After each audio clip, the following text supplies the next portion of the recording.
जब कोई सवाल संजीदा होता है तो वो अंजाम कारे अमल पर लाता है। लेकिन अगर सवाल संजीदा नहीं है तो फिर वो अमल की तरफ नहीं जाता। खुदशनासी भी ऐसा ही एक संजीदा सवाल है।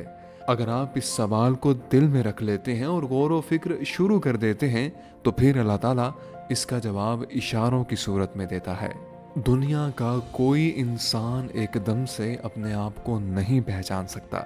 एक शख्स पैदा हुआ, कारोबार के मुतल्लिक इल्म हासिल करने की गर्ज से यूरोप गया, मगर वहां जाकर वकालत की तालीम हासिल की, बाद में लीडर बन गया।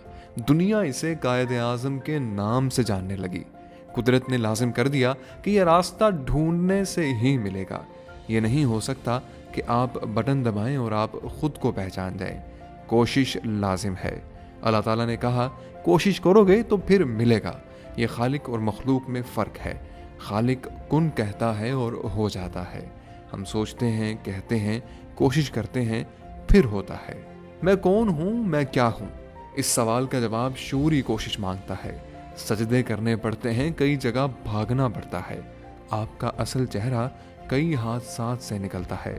कई जगह आपके अंदर का लालच बाहर निकल आता है। आप अपने अंदर हाथ डालते हैं तो सांप निकल आता है। कभी आप अपने अंदर हाथ डालते हैं तो मोती निकल आता है। आप कहते हैं मेरे अंदर इतना खुलूस है। आप अल्लाह ताला की बारगाह में आंसुओं का नजराना पेश करते हैं, वो कबूल हो जाता है। कभी आप अपने अंदर हाथ डालते हैं तो शेर निकल आता है। आप कहते हैं कि मैं इतना बहादुर हूँ।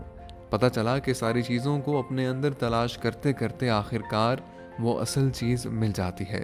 अगर आप इस सवाल के सफ़र में बोल पड़े तो आपके मुंह से निकलता है, बुलिया की जाना मैं कौन। जब आदमी बन जाता है तो फिर उसे समझ आ जाती है कि ना मैं और ना वो। सफ़र में उसे ये समझ नहीं आती कि मैं मूसा हूँ कि फ़िरौन हूँ। अगर किनारे के करीब पहुँच जाएं तो पता लगता है कि असल में मैं कौन हूँ। फिर आप इसी नाम के साथ अंजाम की तरफ चल पड़ते हैं। इसी शनाख्त के साथ दुनिया से चले जाते हैं।